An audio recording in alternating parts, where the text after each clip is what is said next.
John, you come away from home to a tough place like this against one of the favourites for promotion. You've got a clean sheet, you're taking a point home. Is it a happy dressing room? I'm happy. I'm happy with the fact that I know how difficult it is to come to a place like this. You know, you've got 17,000 people baying for blood at every opportunity, and it's great. You know what? I applaud them for it, because you want fans to be passionate and you want them to want your team.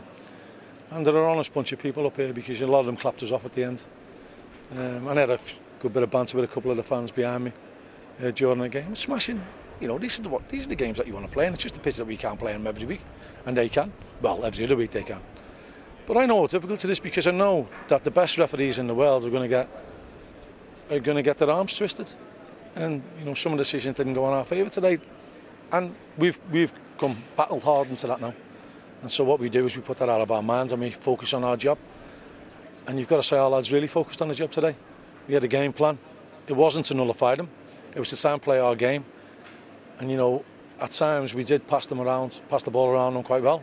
And we made a couple of great chances, and we nearly scored probably a goal reminiscent to the Brazil one in 1970. So, you know, in fits and starts we were excellent. But we spoke about behaving like winners. And that's what we've got to try and do. We've got to play with a bit of a swagger about ourselves. We've got to believe that we're going to come to places here and not be settling for a point. As it is, everybody who comes here to be happy with a point.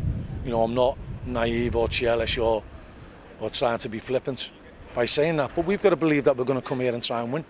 We're going to go everywhere we play and try and win. Now, I can't speak for every team in the league. There'll be plenty of teams who come here and shut up shop and just go for a 0-0. We haven't done that today. We've tried to win the game. And, you know, they're a good side, Portsmouth, but we're a good side. You know, we're not playing against 17,000 people, we're only playing against 11. And, you know, we'll give as good as we get against anybody in this league. But we want to start winning more games now. We've only won one, and that's a concern. The big problem that we had last year in conceding, we've addressed. We've got to now marry that up with scoring goals. Defensively, and not just your back four, but as a whole unit, you gave virtually nothing away. I think there was 2 shots on target for Portsmouth. We did defend really well. I know I shouldn't single anybody out, but Tom Davis, he just belies his inexperience. You know, you'd swear that, you'd think you were mad if someone had said he's only had a handful of league games. And I don't know how, I don't comprehend how. And it's testament to the lad's character there that many of the players under the pressure that he was under there today, and not, he was under a great deal of pressure, like physically with the ball, but with the crowd and what have you, and carrying an injury the way he did after getting hurt in the first half, and there wasn't a hint of him coming off. You know, he was going to go right through to the end, and you know, I've got to applaud that. And he wasn't alone. You know, people fed off that, and you know, the defence are starting to look a lot more solid. One of the things this big home crowd you were talking about wanted in the first half was a red card for Sean McConville after an incident with Ben Davis. How did you see that one? I don't know why he wanted a red card. If there's only a red card, it could only be for Ben Davis. He's left one on him while he's lying on the floor, then he's jumped up and pushed him. So the referee could have got away with a talking to, but he was in confetti mode at that moment in time, and unfortunately the mission was probably to get our back four all booked, and that's what duly happens.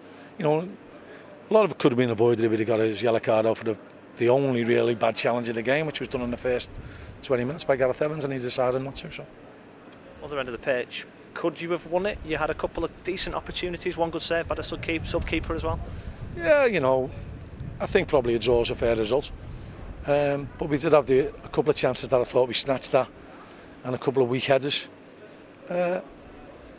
But we'll get better as the season goes on. One thing I must say as well is, by the week, Jason Mooney's getting better and better and better. And, you know, we had a good chat with the keepers, and Ross is pushing them all away. And, you know, from that being a concern as well, you know, to have 2 good keepers is certainly a major fillip for us. And we've talked a lot about fans in this interview, but there were 91 of them in Accrington Red over in that corner. Absolutely brilliant, and, you know, it shouldn't go without saying, and they shouldn't go unrecognised how much that means to the players. You know, to come down here, it's a long way. I know I've drove to Southampton myself, and it's a terrible journey. It's a terrible journey home as well. So, you know, to go a little bit further to Portsmouth as well, and the money that they spend, the time that they give up, And that's why the players, you know, rightfully go over and acknowledge their input into what I thought was a great performance.